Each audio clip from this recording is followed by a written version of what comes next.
With no further ado, I'll leave the floor to Professor Weiss for his lecture. Thank you very much. Thank you. Let me get this going here. Well, first of all, thank you for inviting me to give this talk. And I'm very honored by that. And I want to tell you my own Dirac story, which is probably not new to you people at all, but I almost ruined my career by following an idea that Dirac had in his musings. I call it musings, musings, about cosmology. Uh, when I was a young man, uh, he had a he made an interesting observation that the ratio of the uh, electric force between two protons divided by the force of gravity between the two protons was a huge number, a number like 10 to the 40, 40. And then he also noticed that if you looked at the size of the universe in those days, it's grown a little since then, but it's not that much different. Divided by the Compton wavelength of a proton, for example, that was a number that was about the same, huge number, 10 to the 40. And then he went one step further and he said, look, if you look at the total mass of the universe, assuming it's a closed universe, 10, and look at the total mass of the universe and divide that by the mass of a single proton, you get a number that's like the square of 10 to the 40, namely 10 to the 80. And he then, from those gentle observations that he made, he said, look, the universe is growing in size all the time. So the gravity, the constant, Newton's constant G, which we will encounter in a minute, must be getting smaller with time. That was a very exciting idea. And a lot of us, including Bob Dickey at Princeton and me at MIT and all over the world, people began to try to see if they could see a change in the constant of gravity. And none of us saw anything until many, many years later, people established that it was changing less quickly than a part in 10 to the 12. And those were measurements that were made in the solar system. So I almost didn't get became a tenure member at MIT because I worked on that and never really got very far with it. Anyway, it was a clever idea, interesting idea, and it stimulated a lot of thinking. But today I'm going to talk about what this slide's about. And let me see if I can't get this moving here. Oh dear. Yeah. There is a collaboration called the LIGO Scientific Collaboration, and there is several groups in Florida. Here's one of them, University of Florida in Gainesville, but also the Embry-Riddle College of Aeronautics in another part of Florida is a part of this collaboration. And this collaboration is responsible for what I'm going to be telling you tonight. So here is what most people know about gravity. Here is Albert, here's Newton, Isaac Newton. And the very famous equation which he developed, which had its own very important role in physics, because this equation relates the force of gravity to the masses, two masses, and that the force goes down as the square of the distance between the masses. And here is that constant that Dirac thought might be a variable. And this equation explains almost all of gravity that we know about. And it does everything. It gets people to the moon. It works for sending things around in the solar system. It works for explaining the tides. It's a remarkable, wonderful equation. And so why make a fuss about it? And the fuss is that it does certain things it doesn't do. And one of the things it doesn't do is or the whole theory doesn't allow any way that there can be communication between things in a gravitational field. For example, if somebody plucked the sun away, and it would take about 9 minutes for us to know that by light. But in his theory, if you apply it the way they were doing it when that theory was first applied, it would be instantaneous. We would go off on a tangent of our orbit right away. And that's wrong. It doesn't work that way when you start thinking of that there is a finite speed for information to travel for information to travel. And so this is one of the problems, but that was corrected or changed by a far more complicated theory by Albert Einstein. And The corresponding equation for Einstein is this one. And that's what it says is it says the geometry of space and time. That's how you measure space and time is somehow proportional with this 8 pi. That's not important, but it's proportional to the way matter and energy is distributed in that space. In other words, the matter and energy distort the space. And I'm going to show you a little, that is a terribly complicated equation to solve. And we'll talk more about that later. But the thing is, I want to give you a little image of what's going on, what that equation does. And I don't know how many of you know what a jungle gym is, but I come from New York, and the jungle gyms are in Central Park and all the places where there are playgrounds. And what those are a set of parallel bars in all 3 dimensions, and kids jump around inside them, crawl all over the thing. And here is a jungle gym. That's what you want to think of. And that's what all these lines are. There's bars going in 2 directions, and the up and down directions suppressed. I'm showing you only a 2-dimensional cut through a jungle gym. And what's going on here is you'll notice something interesting. Here is the sun. That's a big, massive object that's been put into this space, and around the sun, the space has been distorted.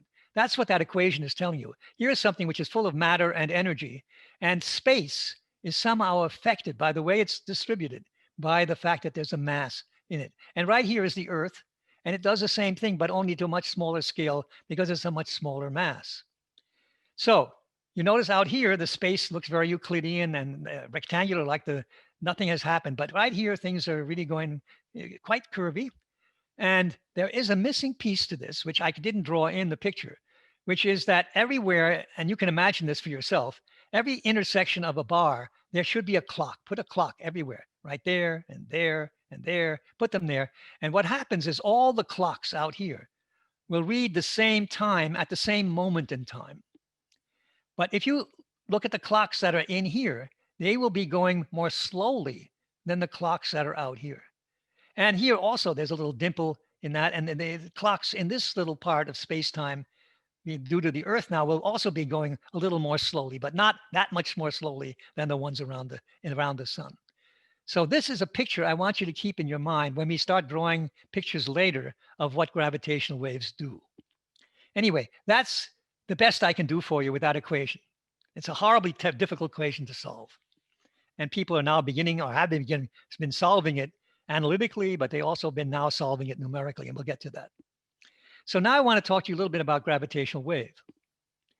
And the gravitational wave were part of Einstein's thinking a little bit after he made the first publication of his theory. And the sources of gravitational waves are accelerated masses that get accelerated, but in a very special way. They have to be non-spherically symmetric. In other words, a ball that gets expanded uniformly and contracts will not radiate gravitational waves. But something that's going around something else, like 2 objects going around each other, they're not spherically symmetric, they will make gravitational waves. So accelerated mass makes gravitational waves.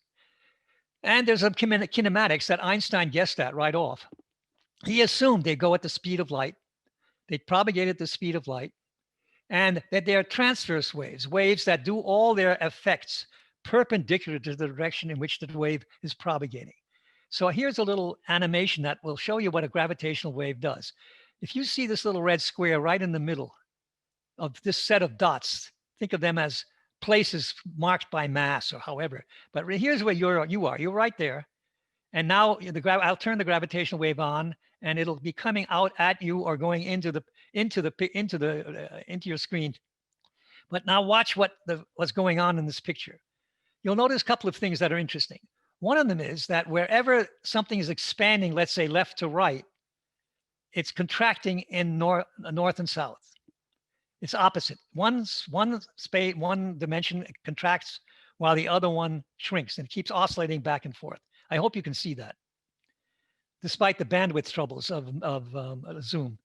And then there's one more other attribute that you want to think of or look at, and you'll notice that right around you, there isn't much motion of the masses around you. This one is very close to you and moves very little, as this one does. But the one that's very far away from you moves a lot, like that one right there, and like that one right there. This picture then has a very special property. The further things are apart, the more relative motion there is. And that is very much the same as what you would get if you took a rubber band. You can't do it by yourself. You have to have a friend do this with you. Take a rubber band and pull it apart and mark centimeters or mark 1/8 inches on it in a regular way, and then start pulling the rubber band. That's the same motion that is going on in that picture in one dimension at the moment. If you could go back and forth with a rubber band.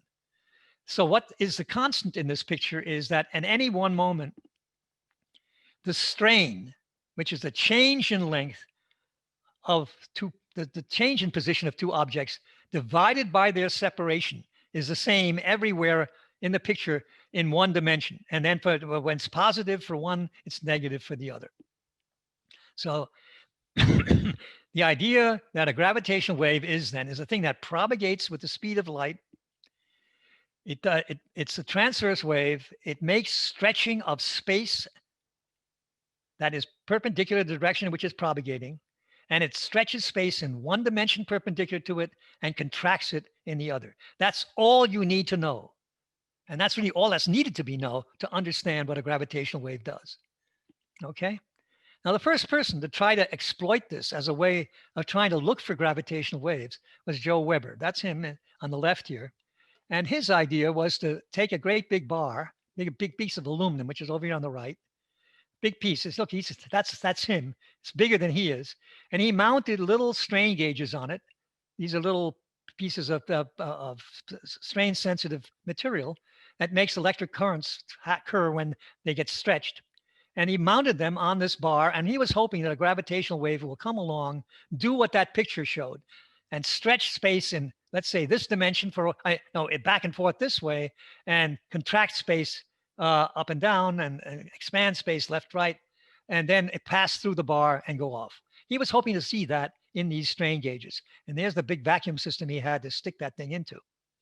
Well, to his misfortune, although he thought he saw something in 1969, he published a paper where he had several of these operating some in the University of Maryland, some in Chicago, and he was seeing things that were coincident between Chicago and Maryland, and he thought he was seeing gravitational waves. That set off a whole bunch of experiments in physics, and that's the joy of physics. When somebody makes a statement about something, other people can do it too, and they can check and see if it's there. And what happened is, unfortunately for him, nobody else saw anything like that. So another idea was later on developed, and this is, let me explain what this is. This is the idea of an interferometer. And this is, again, an animation. Let me quickly tell you what's in this picture before we start. Think of a gravitational wave coming down on this plane, coming from above. And here is a laser. Now, of course, that doesn't look like a laser, but it is a light source. The light will come out and hit this partially reflecting mirror. That's a beam splitter called a beam splitter. And some of the light will go off to that mirror right over here on the left, get bounced back from the mirror, go through the beam splitter, and head to the detector, which is this thing. There's the detector. Other half of the light, which is also coming from the laser, will go through this, hit that mirror first, come off, reflect from this, and then go to the detector. So let me start this, and you'll see what's been done in this picture is the time it takes light to go from here to there and back again at this moment, the way it's drawn, and the time from here to there for light to travel, and for light to travel from here to there, that's the left one, and there is made to be exactly the same. When we start this picture, that's what's happening. So let's start it. Let's hope it works. Yeah, good. So this red thing that comes out is light. That's the power in the light. The wiggly thing you see is the electric field in the light. And here is, everywhere there's red, there's light. And you'll now notice to the photodetector, there is no light because the two waves cancel each other. They've spent exactly equal time in the two sides, and one of the reflections has a negative sign here. So there's no light at all going to the photo. Now you turn a gravitational wave source on, which pulls this guy in and pushes this guy out, and you'll notice that the times are no longer equal, and now there is often light on the photodetector. And that basis is the basis of the entire detection technique of LIGO and everybody who has succeeded now with detecting gravitational waves. In other words, it's nothing more. Yeah, then measuring the time it takes light to go in a system of mirrors like this. And that's called an interferometer. Now comes more what makes the thing a little more complicated. This gentleman that you see here on the left is Kip Thorne, who's a theorist in this business. And he, many, many years ago, had already predicted that the strain, and this is the equation, delta L is the displacement, remember, L is a separation, that has a symbol called H, and that's called the strain. He had already calculated that if you were ever going to have an astrophysical system, something in astronomy, making gravitational waves, having accelerations that are big enough, and mass is big enough, he could not conceive of anything making a strain larger than about 10 to the minus 21. Now, it turns out Weber's machine, the thing I showed you first, could not do more than 10, could not do anything better than 10 to the minus 16 about. So he saw nothing, and that's the reason he saw nothing. And let me show you what the challenge is for even doing it with an interferometer. And that's pretty much described right here. If you take L and make it 4 kilometers, which is what LIGO is, the change in position of, let's say, one of those mirrors is 4 times 10 to the minus 18 meters. That's 1,000th the size of the nucleus of an atom. So here you have to measure something where this is the 1,000th the size of a nuclear atom divided by 4 kilometers. That finally gets you to 10 to the minus 21. And why is it so hard to do that? It's hard because the wavelength of light, that you're using light to do that, is it's this quantity, 10 to the minus 18 meters, is 10 to the minus 12 of a wavelength of light, millionth and a millionth.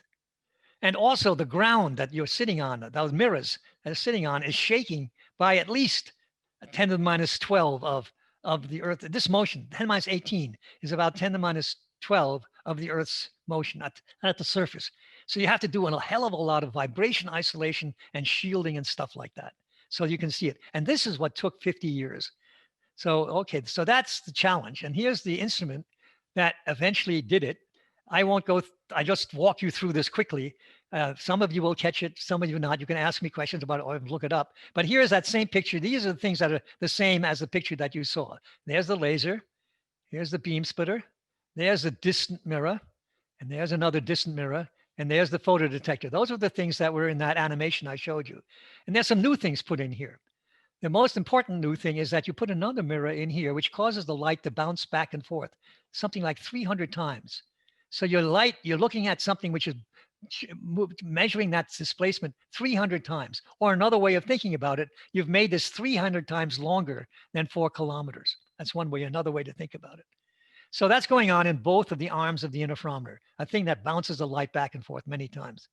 And then there is a mirror here. When you have no light going to the photodetector, here's a laser light. If no light goes to the photodetector, then all the light goes back to the laser. So if you put another mirror here, that reflects the light that would be going when there's no light here, reflects it back into the interferometer and makes it look like you have a more powerful laser. So consequently, that's one other idea. And then there is a way to change the spectral response of the instrument, which I'll describe a little bit later by putting another mirror here. So that is, by the way, this thing that you see here is indeed, with not all the bells and whistles, but most of them, the instrument that converted that simple interferometer into the one that made the detection. And here are the things that come into what made it hard. And I'll walk you through a little bit of this, not all of it. We don't need to know everything in this picture. What's plotted here on the left is the spectrum of H, how much H there is at each frequency. And it's a spectrum, which is a noise spectrum, so it is divided by the square root of a bandwidth. Let's not worry too much about that. But this is the spectrum. And here, for example, is 10 to the minus 21. This is, and here is 10 to the minus 23. These are the H of Fs. And down here are the frequencies themselves. For example, this runs from the piano, on your piano, it runs from about, around 20 hertz, all the way up to about 4 or 5 kilohertz. That's all the fundamentals, and the harmonics go much higher than that. So this is sort of the audio region of the frequency space. And here you can see what kind of things, here's the initial LIGO, and you'll see more about that in a minute. Here is the region in which the initial LIGO worked, where the orange is here. And here are the things that limit it. There's something called quantum noise. If you have light, you have quantized light. How well can you measure something with quantized light? The more particles you have, the better you can do. And so this gets smaller if you add more light. Then in here, there is the thermal noise of the things that hold the mirror. That means that everything is shaking a little bit because it's at room temperature. And that's a little bit of a limit there. And here is the unfiltered seismic noise that gets through a very complicated isolation system. So you can see the three things that limited the initial detector was the seismic noise on one side, thermal noise here, and quantum noise here. There's other quantum noise that we'll get to later, which is also the radiation pressure. That was not a problem in the initial detector. And the other things in here have to do with having to have a vacuum and so forth. But these are the principal things you want to keep your eye on. So we built two giant detectors, one in Louisiana and one in Washington State. And the Italians built a smaller, not very, 3-kilometer detector in Pisa, near Pisa. And then the Germans, which built a 600-meter system, which was really a thing to develop ideas. And that very, very important.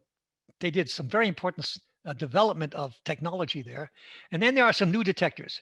Kagra is a detector that just started a couple of years ago in a mine, the Kamioka mine in Japan, and they're coming along. They're not yet quite, don't have the sensitivity yet.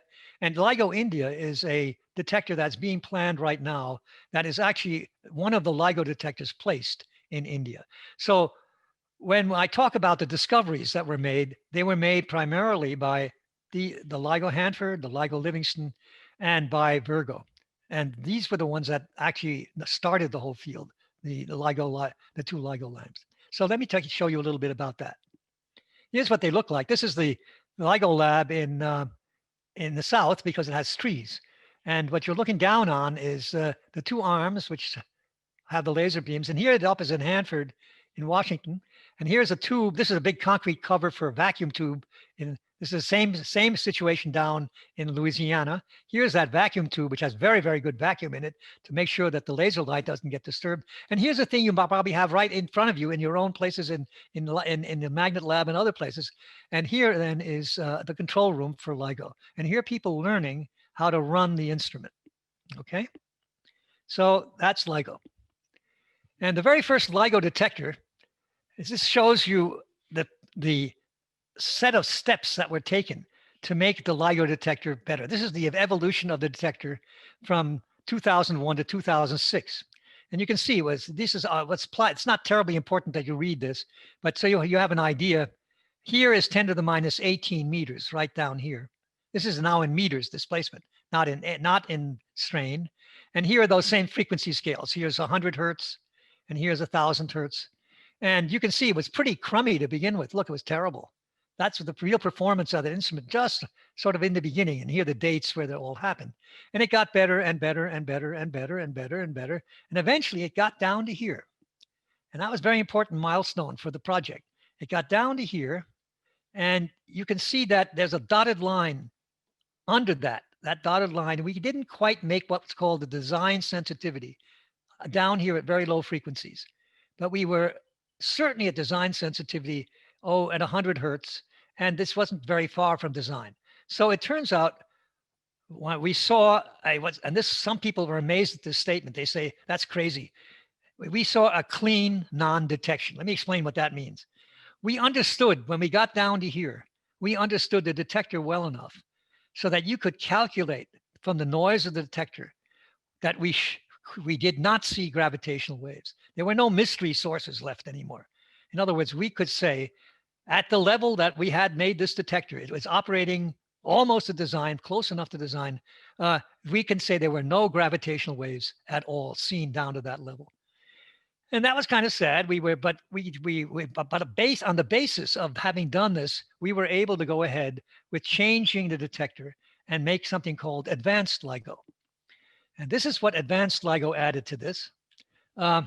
The big things, if you remember in the picture with the initial LIGO, there was the seismic noise was terrible and the thermal noise was not wonderful.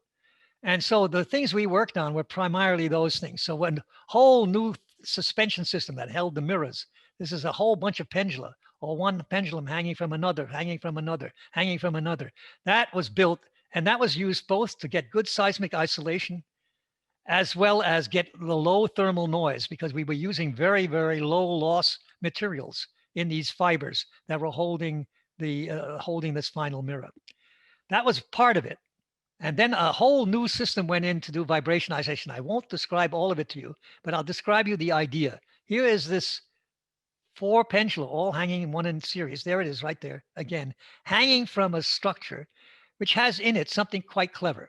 Namely, it has seismometers that measure the motion of a platform, that platform. But then it has pushing devices that push on it to null the signal, to null the Earth's noise in the seismometer. In other words, what you did is you made what's called a servo system, a feedback system, which takes the seismometer as the sensor, and you put forces on it and use the signal out of the seismometer to kill the ground noise. And we did that twice. There are 2 systems like that in here. And that made a huge difference.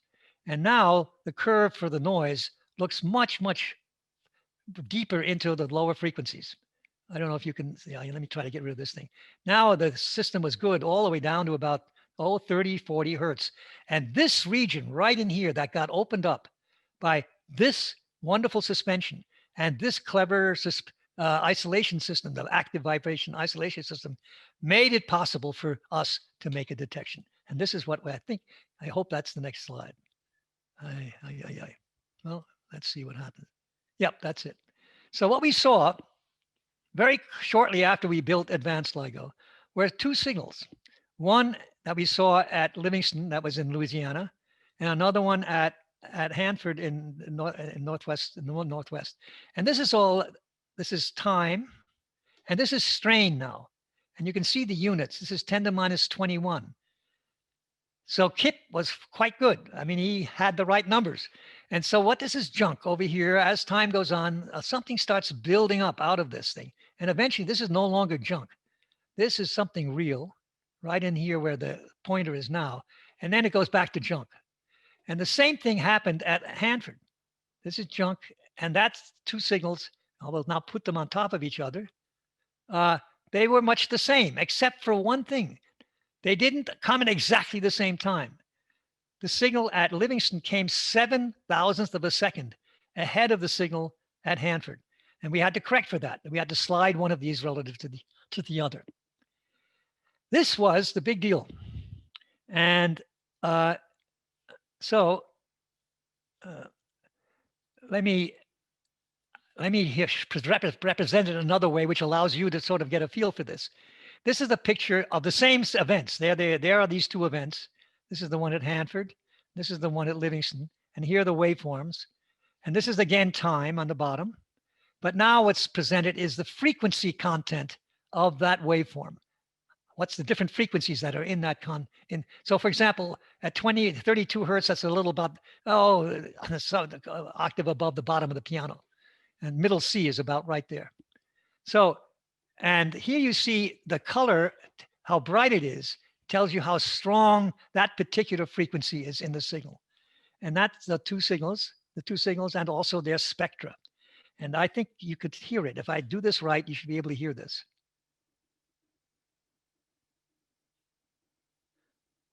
That little boop, boop is, well, I'll make it a little easier for you to hear, but it fakes it up. This fakes it up, tricks it up a little bit. Okay, but you heard that one. What was done there, we frequency shifted it, so it was better for the ear to hear it. And so what is this? And this is the other triumph, that besides the detection of these waves, is the fact that people had begun to do numerical relativity calculations well enough so that they could actually predict what would be the waveform. And the point is that this picture is not an animation that's drawn by an artist. This is a picture that you're going to see. It's an animation, but it's drawn by a computer that takes the waveform, which is down on the bottom here. The one what we saw was the very end of that waveform, and shows you what's going on. These are 2 black holes going around each other. And let me get them started. And very much like that jungle gym picture I showed you, you'll find some properties of this, which I hope you'll understand. because what's under the thing is the jungle gym. And what you'll notice is two things. Wherever they're colors, wherever you see green, time is pretty straight, but where the time goes to hell and gets longer and longer is red, and it stops entirely where it gets black. And these arrows are the little stresses that are in the space. And you'll notice as time goes on, these black holes are getting closer and closer. And here's a time in the collision. And more catastrophes are happening in the space. Look at the huge wave forms that are formed in those are these are monstrous things that are happening instead of whoops, there is light gone to hell right there, time gone to hell. And now you have formed two black holes gone into one black hole, and all the things calm down a little bit. And these things that are moving to off the picture are the gravitational waves. So that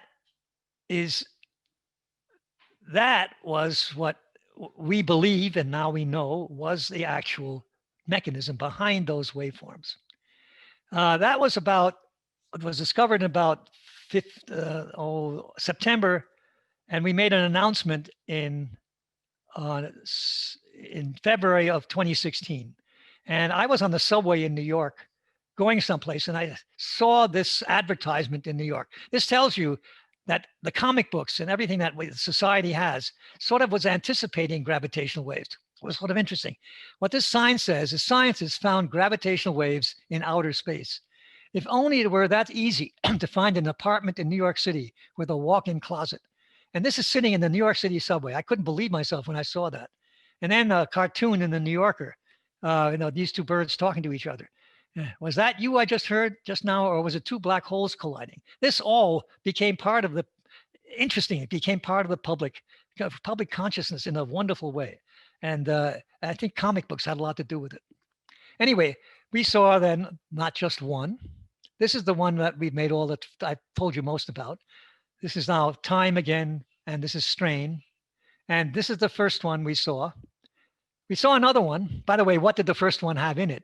It turned out the first one was 236, one mass was 36 solar masses. The other mass was 29 solar masses. And 3 solar masses went off in energy in gravitational waves. Just imagine that. 3 suns disappeared into gravitation. That was the brightest thing in the whole universe for a few milliseconds. Well, then we saw something a little bit later. These numbers are October 12th of 2015. That we were not so sure of this one. This one was a gift at Christmas. And that one finally convinced most of us that this thing was real, the one that we had seen, and people began to start writing a paper about it. And then there's more. So, and the next big event that happened was Virgo came on the air. That's the antenna in Italy. And now we had something that not only LIGO, but also Virgo. And now you had three places that detected another black hole, triple coincidence.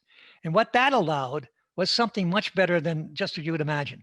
Here's a picture of the sky. I mean, imagine the sky picture, and you're looking for what LIGO alone could have. Where would you have told an astronomer to go look for these things, these two things that over here? Well, you would have had to put the big banana up like that on the sky, huge banana, thousands of square degrees. But by the act of that Virgo was there also, you could narrow this down. And the reason why Virgo is so important, and why you have to know something about which I haven't told you, namely that the gravitational wave detectors don't point very well. They're not like telescopes. So the way you determine where something is coming from is the timing of when you see a signal at one place and you see a signal other. The time difference tells you can solve that for the position of the source. And if you have more detectors doing the timing, the narrower you can make the error circle on the sky. And this is the difference. So here, this big banana is LIGO alone. And here is this little thing that is added when the error gets much smaller when you add Virgo to it. And this becomes very, very important in a minute or two. But before I tell you any more, the astronomers kept getting telegrams from LIGO and Virgo, and they kept looking for places that they have never found anything. And it's still Only now do people think, and it's not a really completely positive thing, that they have seen an electromagnetic event. That's an event an ordinary astronomer with a telescope or a radio telescope or a satellite would see, no, gamma ray satellite would see. Nothing has yet been seen, but maybe one place, and we're not 100% sure of that, where a black hole has been identified. The gravitational wave from a black hole has been identified with an electromagnetic source. That has not yet happened for real. And then we had a most remarkable, well, not yet. So here then is the whole catalog of things that have been published now of all the different black holes with their masses here. And this, the x-axis doesn't mean a thing. It's just to spread this all out. But these were the black holes that radio astronomers and X-ray astronomers had found earlier on. But here are all the ones that have been found by the gravitational wave astronomers now. And there's a new catalog coming out, which will be probably in your hands in another month or so, which really expands on this even more. Now, here's the thing I was heading toward and I had forgotten. So here is a completely different source that was seen in 2017 and in August of that year. And what you see here is a thing which here is that its shape is a completely different form. Watch this. This time scale goes from here to there is 10 seconds. And here is a signal that's buried in that picture. That's a set. And here's the frequency of the signal. It runs from about 50 hertz up to, well, we could go further. The instrument's not sensitive enough to see it much further, but certainly we saw it up to about 400 hertz. And let me play it for you so you can hear it. This is very different sounding. You won't hear much in the beginning. It's only at the very end.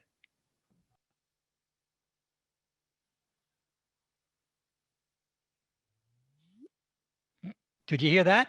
Yes. Oh, good. Thank God. All right. Well, what is this? Turns out this is a collision of two neutron stars and what had been predicted as the first source that LIGO would ever see, not black holes.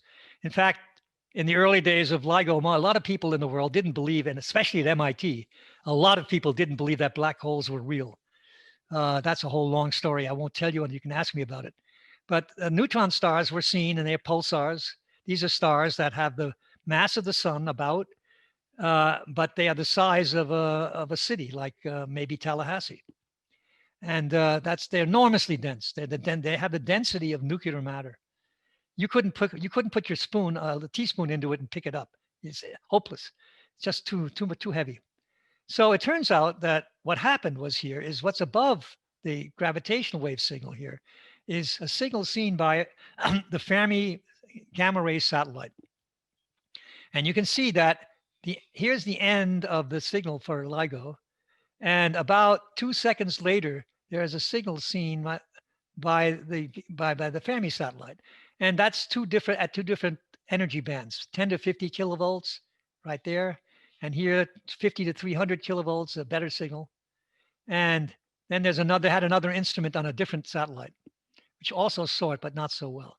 And this was a huge breakthrough because not only now was there a gravitational wave detection, but now there was an electromagnetic detection. And here comes the importance of Virgo being on the air. Because what we were able to do, here is a sky picture again. And now the banana that is associated with the uncertainty of LIGO's detectors is that banana. And now you put Virgo in along with it, and you can get a much smaller thing. And that led astronomers to a place in the sky that they could identify. And what it was, and here is what that place looked like about 20 days before the event.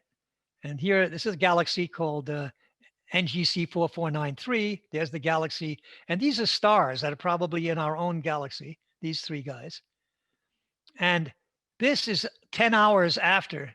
And here are those same two stars. There's the galaxy. And lo and behold, there's a new bright object right there where the two lines come together. So it's not there, but it is here. And that led to a huge amount of investigation and taught us an enormous amount about astronomy, physics in general. And let me show you some of what that is. First of all, here's the model of what this thing is. Here are two neutron stars. They're coming together. They've been orbiting around each other, making that chirp. And they come together. As they come together, they eventually make a black hole. But before they do that, they make a big soup of nuclear matter and make an optical display, which is the one that you saw in the radio, the optical astronomers saw. But eventually it turns into a black hole. And that, not the black hole wasn't seen, but about several weeks after the collision, the jet that comes out of the black hole was seen, or as a black hole gets formed, was seen by radio astronomers and X-ray astronomers. So this was one hell of an event, had so much stuff going on. And that was the event. And here is some more stuff that came out of it. This is an interesting idea. This is a picture of what many of you know from your chemistry is a picture of periodic table, but with a periodic table with a very special take on it. The take on it is that not only do you see the elements, for example, here's hydrogen and over here is helium, but you see what we think are the origins of those elements. So helium, excuse me, let me get back. Hydrogen over here and helium over there are mostly come out of the initial explosion that made the universe. So that cosmological material and a little bit of lithium, you can see that. But most of the other stuff that you can see has the colors, has gray and orange. They come from exploding stars, exploding massive stars, and green. Those are some more older stars that have already developed some of the more massive elements. But nobody knew exactly. We had guesses about, and there were theories about this, of where the heavy elements, the things that are purple, like gold and platinum and plutonium and stuff, uranium, all these things, where did they come from? And it had been guessed at, but now we know for a fact that most of those are made in neutron star collisions. So that's something which we're not sure of. People had guessed at it. That was another piece that came out of looking carefully at the light and the line at the photometry of the relic that left when the two neutrons collided. So that went on for weeks and weeks after. The other thing is that an idea that had been around for a while, it was first idea came from Bernard Schutz, and what this picture is about, and later has been discussed by Daniel Holtz, who has given you a lecture this morning, and Scott Hughes, is this one. This is a picture which is a little hard to explain, but I may try. What it is a picture of what's called the Hubble constant, or the rate at which the universe is expanding. And normally that's given in terms of a constant, which says what's the velocity for a given distance away from us.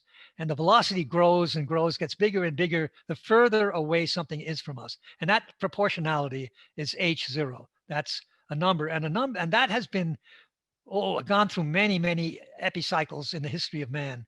But it's now in the last few years has settled into two values which are becoming slightly discrepant. This one with the blue is a probability, this thing here. And the bluish one is from measurements of the cosmic background radiation using cosmological solutions of the cosmic background, namely the acoustic peaks, those of you who know about that. And knowing where they are, you can calculate what the Hubble constant is. And that has a very nice tight band. That's around some number like 68 or something like that. And then the more classical methods of using supernova and the distance scale as determined by Cepheid variables, that is all in this band over here, and they begin to disagree. And here is a measurement that you can get. This was done just recently by using the fact that we saw this neutron star collision. We measured the amplitude of the neutron star signal at the Earth. We know what galaxy it came from. We know where that, we now know how far that galaxy is away. In other words, let me start again. From the amplitude measurement in the gravitational wave detector, we have the amplitude of the neutron stars. By using general relativity and the solution of two neutron stars going around each other, the solution of that, how much gravitational wave strain should be generated by that, comes out of Einstein's equations. And we use that to calculate the distance we are from the source. That's a completely different way of doing it than the way the astronomers have done it so far. And you use that, and then you use the fact that you look at the position of the galaxy and know different lines inside that galaxy. that galaxy where this event happened next to, and you can get a completely independent method of measuring the Hubble constant, and that is that this curve right here. That's the probability distribution for it. I wouldn't take too seriously that it happens to be halfway between. That's just luck or design. I don't care. The important thing is this now says that if we get enough of these neutron stars and we measure enough of them, we can probably measure the Hubble constant and also other cosmological properties, parameters, by using gravitational wave detectors. And that's a whole new area, which we hadn't anticipated. Well, certainly some of us had not anticipated. Bernard Schutz had. So that's another thing that came out of this. And the other thing that came out of it is that we now know, and let me go back to this picture, that where this only the time, now we also know the velocity of gravitational waves relative to electromagnetic waves, because what do we now know? We know the time difference between the gravitational wave ending here and us seeing the electromagnetic waves is about 1.7 seconds, it turns out. It could very well be that they're identical because it takes a little time to get the explosion to form enough so you get light, but forget about it. Let's suppose they are different by 2 seconds. This source is 130 million light years away from the Earth. So here are these two waves, a gravitational wave that's been traveling for 130 million years, and an electromagnetic wave, gamma ray wave, traveling for the same length of time, and they arrive at the Earth only 2 seconds apart. That says the speed of gravitational waves and the speed of electromagnetic waves is the same to a part in 10 to the 15. It's unbelievable. I mean, Einstein was so right about all of that. It's just that he guessed right. Okay, so let me go on. Here are some new things that have not yet happened. And these are things for the future, and there are lots of things for the future. But here in a neutron star, you also could learn something which people very sorely would love to know. And that is when these two neutron stars go around each other, before they really collide and make that soup of neutrons, they will distort each other. And here's a picture of them just making a tidal distortion. The mass of this guy makes an ellipsoid out of this guy. Okay. And what that does is you can see that in the gravitational wave signal, in the chirp, if you can get the chirp to last long enough in your instrument. And what that does is it causes the chirp to go faster. In other words, it changes frequency a little more quickly than without that tidal distortion. And from that, we don't know, these curves are things that are anticipating the result. What we can get probably is how big is a distortion of this neutron star from measuring the waveform carefully. And that tells us something which we didn't know before, namely what's the equation of state of nuclear matter at the densities of a neutron star. Now, there's also something even more spectacular that comes a little bit later, and this has not been seen at all. And that is, once that neutron star soup begins to form, we fully expect that there should be normal modes of that neutron matter, which has a higher density than the neutron star. Sort of a density of neutron stars about 10 to the 15 grams per centimeter cubed, whereas for this dense stuff is around 10 to the 18. So here's highly, highly dense nuclear matter, and you can probe what is its equation of state. And we can do that by looking at the normal modes seen by gravitational waves. And here are some examples of different modes. And here are the sensitivities of LIGO, and something I'm going to talk about in a minute, but LIGO, and some of these appear up around above the noise of LIGO. So we should eventually be able to see, these oscillations in the highly dense nuclear matter. Okay, so here is the future of the way we're thinking about it right now. And on the left, I have only 2 slides left, so I'm going to go over by about a couple of minutes. So this is a picture of the noise again, the strain noise versus frequency, but here is the LIGO we've been talking about. Here's the design, which is better. This is the current data. And this is the design of LIGO, advanced LIGO. We're not quite there yet. We're fixing things and making things better in the instrument. We already have a plan, and what's going on right now is we will probably by 2022 be able to operate an instrument we call LIGO A+. Whoops. And in the future, we're thinking very hard about how to make the third generation of gravitational wave detectors. And so are the Europeans. They're thinking of it too.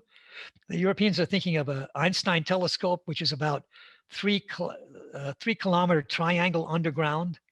The Americans are thinking about a very long LIGO, 40 kilometers above the ground.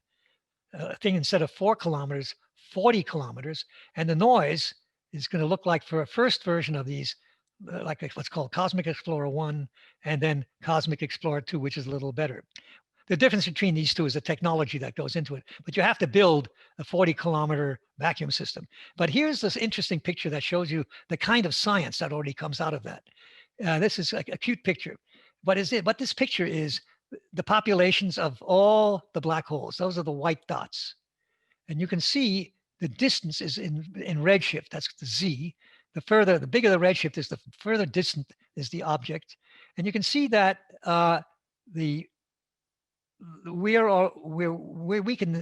we can get about, as with the advanced LIGO, now we can get a few black holes. Oops, damn it.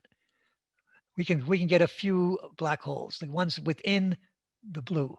If you build A+, you will go all the way out to here with the green, and you're getting more and more of the population. And then if you build Cosmic Explorer 1, you're way out here. You've completely encapsulated all the black hole pairs that we think are in the universe. Here's the same picture for the neutron stars.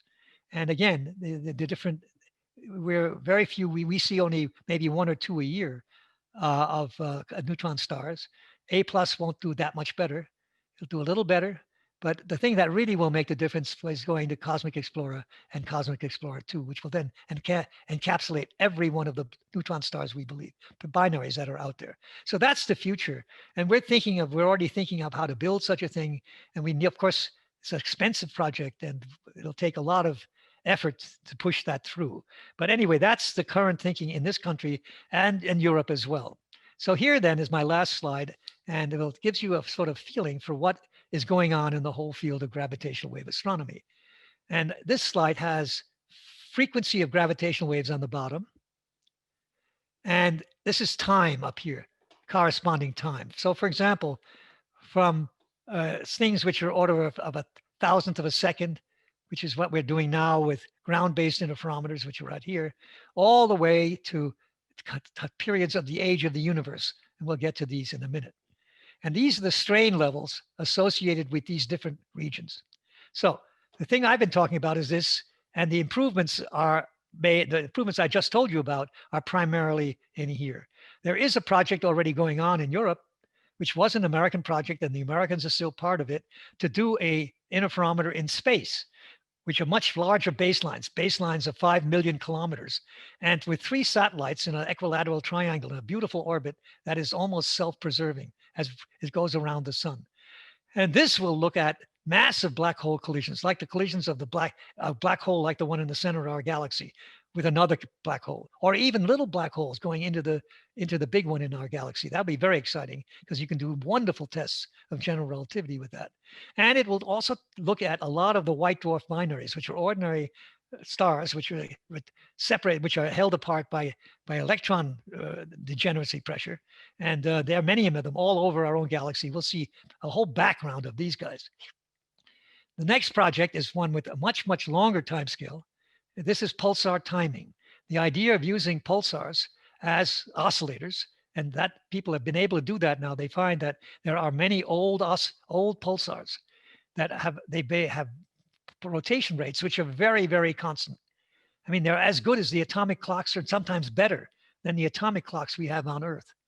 And these things, they're in our own galaxy, these pulsars. And if gravitational waves come through our galaxy, so here's a galaxy, and the gravitational waves come through our galaxy, they will cause the motion of those pulsars, effectively Doppler motions of those pulsars, to change the frequency of the pulsar period.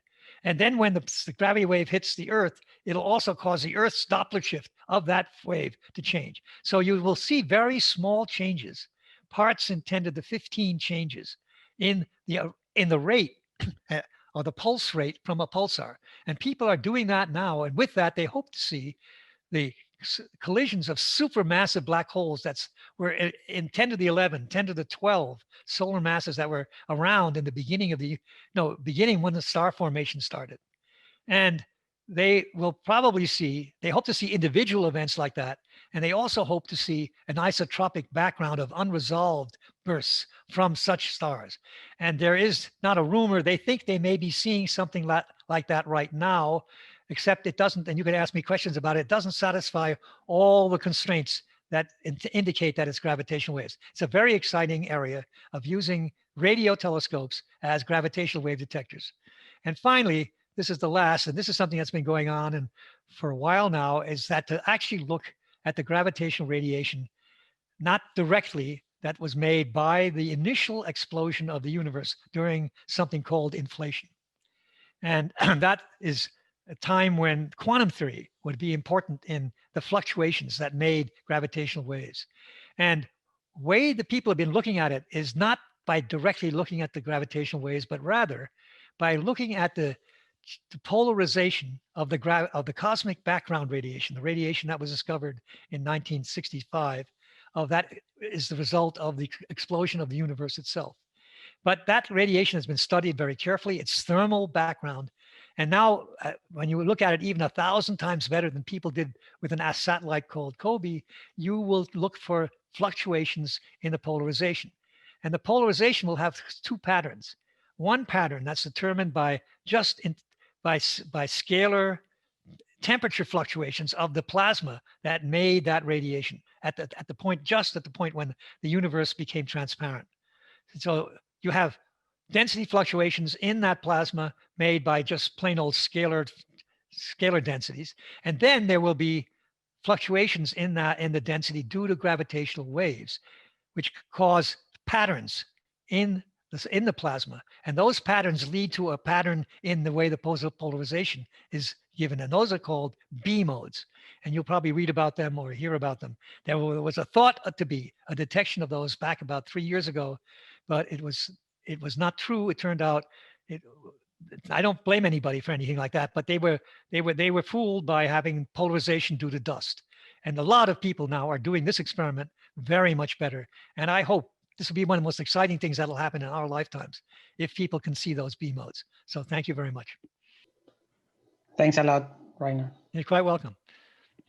So we have several questions. Maybe we can start with one by Chris Hawkins, who was asking whether LIGO measurements can help in the detection of dark matter, or if there is any connection with dark matter searches. No, it's a good question. And there are proposals that maybe you could do this. I don't think it'll be done by LIGO on the ground. But if there is any inhomogeneity in the dark matter, and we know there are, but they have to be moving reasonably fast, they will make gravitational waves. There's no reason that they shouldn't. And I don't know the numbers for the most likely detection would be with LISA. And they would be a background that you have to, I mean, it's tricky. They're going to have to be dealing with that white dwarf background. And on top of that now with a thing which might be the background from dark matter clusterings. I'm not terribly optimistic about that. I wouldn't, but it's certainly people are going to look. And people will keep looking for a cosmic background of gravitational waves, even people with LIGO. It turns out that, let's go on with the questions, but that may come up. I'm sorry, keep going. One question from a student, Pablo. So maybe it's very appropriate for this side. So what is actually most exciting about the future gravitational astronomy? What's most exciting about it? Yeah, like what do you like? Maybe there are. Well, I mean, look, it's exciting because it opens up a whole field of research that we hadn't really anticipated. Most people thought of it as being a way of testing gravitation, and especially testing, and we're going to get some very, very good tests of general relativity from gravitational wave astronomy. I expect we are already getting them now from the black holes that are being measured by LIGO and Virgo. But I think even the more sensitive tests will come from LISA. So that's to see, are there breakdowns in the theory of gravity? We know that the theory can't go forever. In other words, it can't work all the way down to quantum. We don't have a good quantum theory of gravity. So something's going to break down, but where does that happen? And for example, the event horizon may have something to tell us about that. The event horizon may have a membrane in it. There are other ideas so that's one thing. But the other place where it's going to play a big role is in two pieces. It's going to play a big role in cosmology, I believe, because not only can you do the things that the people like Daniel Holtz are trying to do, but also because we can now do cosmology over again, not with the precision done by optical, but with a different technique which has its own set of systematic errors, different systematic errors. We can measure both the equation of state of dark matter, of dark energy, of dark energy. Again, that'll be done, but we can do it again. And also the Hubble constant. And we can see, is there a difference in the Hubble constant really between near things like Cepheid variables in nearby galaxies and out to, let's say, a Z of 1? Or are there really differences in the way you look at cosmology and H when you look at the cosmic background, the very earliest moments of the universe? That's what that discrepancy is about right now. Gravitational radiation will have something to say about that also. And then there's an interesting question of, this relates a little bit to the dark matter. It's a little bit outside of the realm of most thinking, but that was proposed early on by several people that maybe, you have some black holes that were made in the primeval universe. You don't have to have a star that collapsed to make a black hole. It turns it out you can do that with just quirks in the geometry. So one of the things that we're going to be for astronomy is very important, maybe not so much cosmology, is how do you get this population of black holes? How do we get this population that we have? Which is it made by collapse of stars? Is it made in clusters of stars? Or does it come from a primeval source? Or is it made in the vicinity only of other big black holes? I've heard of a lot of different ideas. So it's going to add a lot to astronomy as well. To me, the most exciting thing, and that's a matter of taste, is anything that tells me about the origin of the universe is extremely exciting. And gravitational waves, I hope, I'm not promising, can look deeper into the universe than any other thing because nothing stops them. So one of the hopes, ultimately, maybe not in this generation of this picture, but maybe 25 years after this picture, we could possibly detect the gravitational radiation from the primordial inflation itself with direct measurements. That to me would be an exciting thing. It's not right now something that's in the cards. The closest thing we come to is the B modes. A lot. Maybe I let the student also follow up. He had some other questions. Pablo Giuliani. Thank you, Fernando. Amazing lecture. I enjoyed it a lot. Thank you very much. One thing that I wanted to know is, what were you doing when you received the news of the first merger? And how did you react and celebrate after it was confirmed? Well, that's a good question, but it's written about a lot. I mean, I'll tell you, it took us, we measured it in September of 15 and then published it in February of 16. There was a lot of stuff going on in between those two points. But to be honest with you, we didn't believe it at all. And the signal was, in fact, we saw the signal at a time when the instrument wasn't really supposed to yet be ready to see signals, although it turns out we were running it. We were still in an engineering run. We had delayed a science run.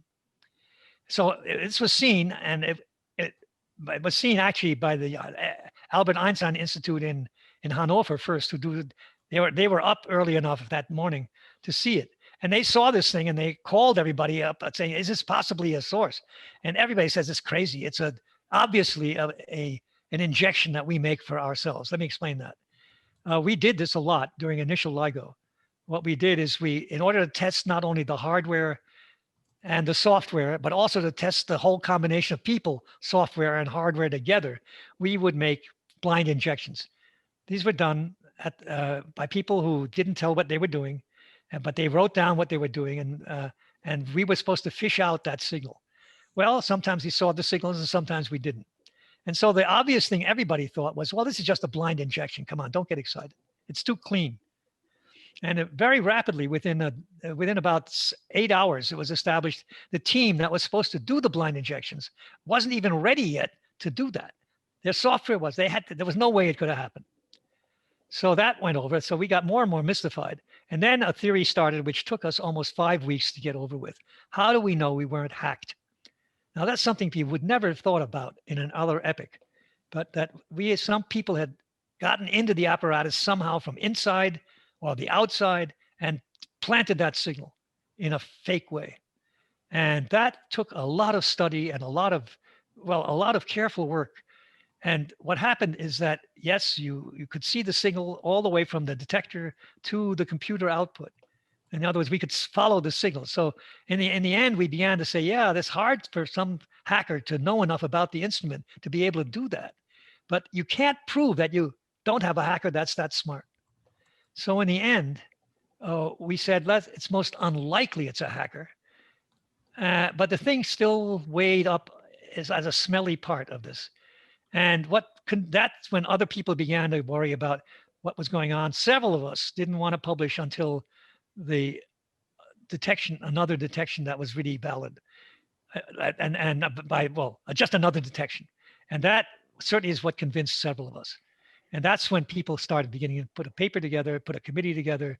And then there was a huge interrogation internal to we kept worrying. And what was our big worry? Our worry was that we didn't want to, with this very expensive, extremely visible project, to have fallen into the trap that Joe Weber had. That was a thing that was over our heads all that while. And in fact, that the whole philosophy of building two detectors that were the same, identical, that was Weber's idea. And we followed his idea, was primarily to be sure that what we saw was the same in two detectors. And that was very, very valuable. So now things have relaxed a little bit, because now we see so many signals. It's no longer a question. And the thing that really did it for everybody was the neutron star detection, when it was also discovered by the Fermi satellite. I don't think you can question this field anymore. Awesome, thank you. Can I ask another question, or you want to switch? Sure, go ahead, yeah. Okay. Why did the first LIGO did not see things, the one that was from 2001 to 2006? Yeah. We were insensitive in the band at low frequencies. But I mean, were you expecting to see something? That's a good question. Okay, that's a political question in an interesting way. We had to say something. And what this is a tricky question. I mean, not that you're being tricky, it's just a hard question to answer. What it is that when we designed LIGO and asked the NSF for money for LIGO and went through all the review committees, we said that we can't do any more with the prototypes. The prototypes are 40 meters, 5 meters, 10 meters prototypes. We'll never detect anything in those. It's just out of the question. We need something as long as LIGO, 4 kilometers at least. And we now find out that's not even long enough. We should have said 40 kilometers, but then we probably would have never gotten the money, okay? But the thing was that everybody then said, well, are you going to see something? And you could point to sources that were plausible. And that was a place where, for example, Kip Thorne spent a lot of time showing that you could possibly get black holes. And we missed the black holes just by a little bit, by a factor of 2 or 3 in initial LIGO. So, but nobody believed in the black holes. So we had to keep saying we were going to see neutron star binaries, and that's a lot smaller because the masses are smaller. And that we would not have seen with the detector, but we weren't even close with that detector. And so it was the black holes that were the temptation, but it was actually much more important that we had achieved experimentally the detection sensitivity that we said we were going to get. That was fundamental. And that's where I think the NSF they'd taken a gamble on this, a huge gamble on us. And then if we had not at least performed to show that the detector that we had proposed was possible, and we proposed and made work, we would have never had gotten to the advanced detector. So it's a complicated question you ask, but it isn't implausible. We said that we were not sure we would detect gravitational waves, but we had a possibility. And then we said we also want to build an advanced LIGO. We said that in the very beginning, which had a much higher probability. And that was part of the deal, but you don't get that. You don't get two things at once. You get the first thing done, they look at your performance, and then you might get the second one. And that's why I put the credit on the fact that the experimenters got the instrument working as well as as we had predicted it would. Perfect. Thank you so much for your answers, Yeah, sure. Professor Weiss. Okay, so I have a couple of questions about the nature of the gravitational waves. So Sure. yeah, so like there are so many exciting questions. So let me combine to one set of questions. So if there are two gravitational waves from the different sources, do they interfere each other? And then whether these gravitational waves are damped or not. So this is maybe. Okay, good. Those are good relevant questions. Yeah. First of all, I want to admit something to you I left out completely. And that is, it's related to this question, but I want to say it. I left out the fact that there are two polarizations of gravitational waves, just like there are polarizations for electromagnetic waves. Turns out there are two polarizations of the wave. In other words, the picture I showed you with the dots, where you saw the expansion in one dimension perpendicular to the direction of propagation and the expansion in the other, you know, that square. It turns out if you rotate that square by 45 degrees around the direction of propagation, that's the other polarization, okay? And we made a decision when we built LIGO that we would give up on measuring that other polarization because we want to be so sure that we saw the signal in both detectors. So we made them so they were both sensitive to the same polarization. I just wanted to tell you that. Now, let's get on to the question. The question is that gravitational waves, sure, they damp, and they do the same kind of damping that electromagnetic waves do, for example. But the problem is the order of magnitude is so completely different. Let me explain. I think what you meant by damping is that it gets attenuated, that the wave gets attenuated as it travels.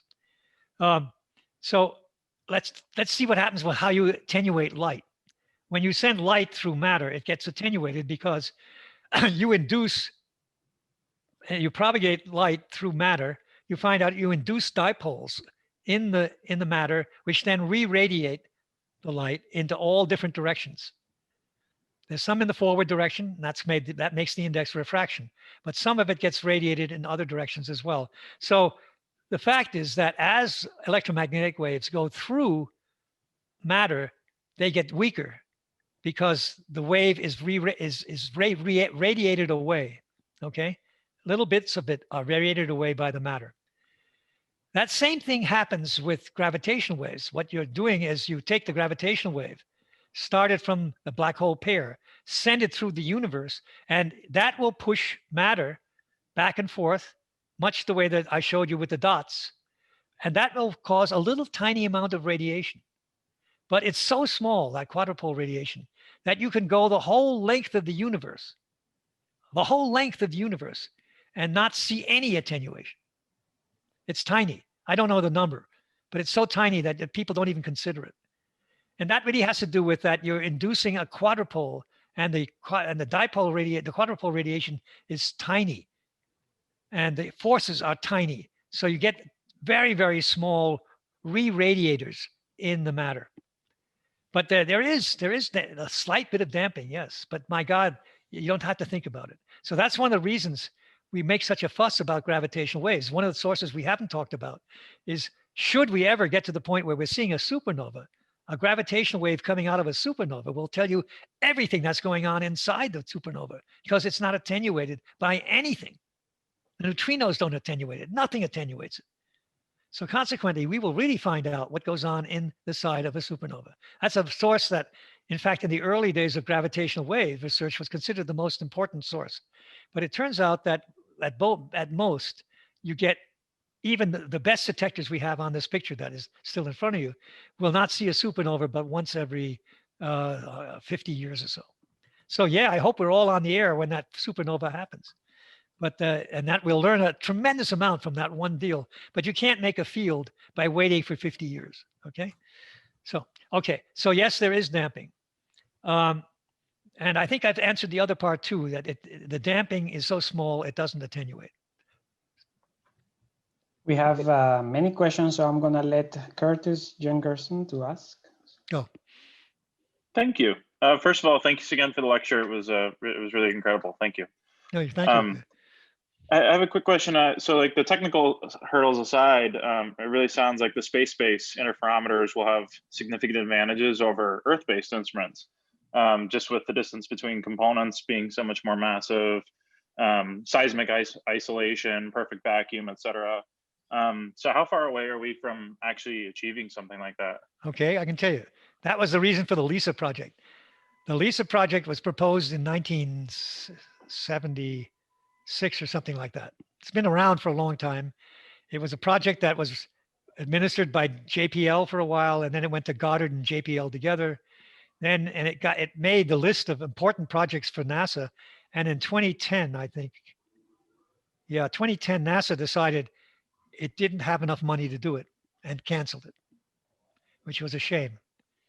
And it was a big blow to a lot of people in the field. The Europeans then, who had always been interested in it and had been partaking in the American project, took it over. And now it's a project by the ESA, the European Space Agency, with American contribution. And they launched a LISA Pathfinder, which was very successful, which was one satellite of those three was launched and was put at the Lagrange point. And the data from it shows that the interferometers in it and the lasers and all the things in it worked well enough so that LISA, most of LISA should work just based on that one measurement, on that one mission. And that mission is still planned for no earlier, unfortunately, no earlier than about 2031 or 2. Okay. And people think they could do it by 2028. And some of us are pushing very hard to try to get that happen. So it's a real mission, but it's a European mission. And the Europeans have gotten, in parlance of NASA, they have gotten into a phase A study. Okay, so it's real. Sure. But it won't fly. It'll fly in your lifetime, but probably not in mine. Okay. Gotcha. Very cool. Thank you. Yeah. Okay, so how long should we continue? Maybe there are actually a lot of more questions. So Well, let's have 5 more minutes, then I got to eat. Okay. Okay. Okay, so one question from Daniel Silva. What causes primordial gravitational waves during inflation if it's not from rotating sources like two collapsing? Oh, okay. That's important. Yeah. Okay. Well, what it is this. I mean, it's pretty spectacular, let me tell you. And you'll probably say it sounds like utter, complete garbage. But it's the current thinking. And what it is that the universe started as a vacuum fluctuation, the kind of thing you study in Dirac quantum theory. Okay. The vacuum has a fluctuation and something becomes real for a little bit, but this one has a huge amount of energy behind it because the vacuum is not empty. And all of a sudden you make a little tiny fluctuation and you make the universe. That then expands by something like 33 or 30 orders of magnitude. No, more than that, 60 orders of magnitude in 26 E foldings. And then that becomes the beginning of what we begin to call the universe that people had thought about before, namely the hot Big Bang universe. Now, during that huge expansion in this, while the thing is really very tiny, the system is a quantum state. And you look at the fluctuations in the energy, you look at the fluctuations in the vacuum, and those fluctuations that are undergoing rapid change are the things that are making the gravitational waves. And the first guy to really think that through properly was a guy named Starobinsky. If you were interested in reading about it, the inflationary idea was Alan Guth, but he was thinking about it much more classically. He wasn't thinking of the thing being he was thinking of the expansion being fundamentally a classical expansion with quantum particles in it. Starobinsky saw it in a different way. He saw it as a quantum system with all its fluctuations and all its uncertainties built into it. And that's where the gravitational waves came from. And the thing is that if that is true, it turns out that there's a prediction made. We haven't that I can tell. Well, I can't show it to you on this slide, but the gravitational waves that would come from that time you can calculate, and Starobinsky has calculated. Others, many people have now calculated it. It's about in energy about 6 orders of magnitude too small for LIGO to ever see. It's about 4 orders of magnitude too small for LISA to see. And it's, oh my God, hundreds of orders of magnitude too small for pulsar timing to see. On the other hand, the effects of it could be seen by the B modes because they're right there, right as almost the B modes are formed at the time, a little bit 300,000 years after the explosion. And if you build a satellite called, and you can look this up on the web, you call it Big Bang Observer. That's taking LIGO and putting LIGO and LISA together in space. In other words, LISA has a very different sensing scheme than LIGO. LISA has, whereas LIGO has a displacement noise of about 10 to the minus 18 meters per square root hertz. LISA has a noise of about 10 to the minus 12. So 6 orders of magnitude less sensitive, but it has this huge distance that makes up for it. But it turns out the technology for LISA, although it's difficult, is entirely different than it is for LIGO. They do heterodyne interferometry. They send a laser signal from one satellite to the other at 5 million, or it could be 2.5 million kilometers. I don't know anymore. It's been changing, 2.5 or 5 million kilometers. And there, the signal is received by a telescope. The telescope then shines on another laser, which then phase locks to the incoming light, so that it's phase locked to the light that it receives, and then sends a much stronger signal back to the satellite from which the first light came. And the same thing happens again at that satellite. These are heterodyne. They're not, you don't hold a single fringe. You don't do any of the high power lasery. These are 10 watt lasers at most, whereas we're using 1,000, well, that thing that I showed you uses a 100 watt laser. It's about 50 watt laser now, but we intend to use 100 watt lasers. And all those tricky mirrors that I showed you in that diagram makes it so that the beam inside the bouncing back and forth cavities is up to, right now it's about 1/4 of a megawatt. And we hope to get up to 3 or 4 megawatts by the time we get done with LIGO. And that technology, the 10 megawatt technology with hundreds of several hundred watts of lasers has to be put into space with the technology of holding the system on a fringe. That would have been a horrible situation to start in space. It's a very much harder thing to do. I mean, space has all these attractions, I agree, but there are 2 things wrong with space. I was involved with the space experiment, and the scary thing is that you don't have but one shot at it. And if something goes bad, you're screwed. Okay, that you got to live with that. It's a huge gamble. And and you don't do experiments that are adventurous as hell in space. What you do is you do all your development on the ground and then even test it in smaller things to be absolutely sure the thing is space worthy. And so LISA is a compromise that was possible to think of as being launched, let's say by 2020. And now it's going to be launched by 2030, something like that. But to try to build a Big Bang Observer, you probably have something like 10, 20 years of solid development before you can even contemplate launching a thing like that. Are we there? Yes. Well, thank you very much for being so patient with me. That's been wonderful. Thank you so much for joining us tonight. And we're very grateful. It was a wonderful lecture. Well, thank you. And give Daniel a big hug when he shows up, okay? Oh, he doesn't come. He comes by the same technique that I did, by video. Oh, you poor people.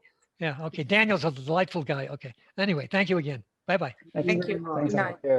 Bye-bye. Bye. Thank you. Bye.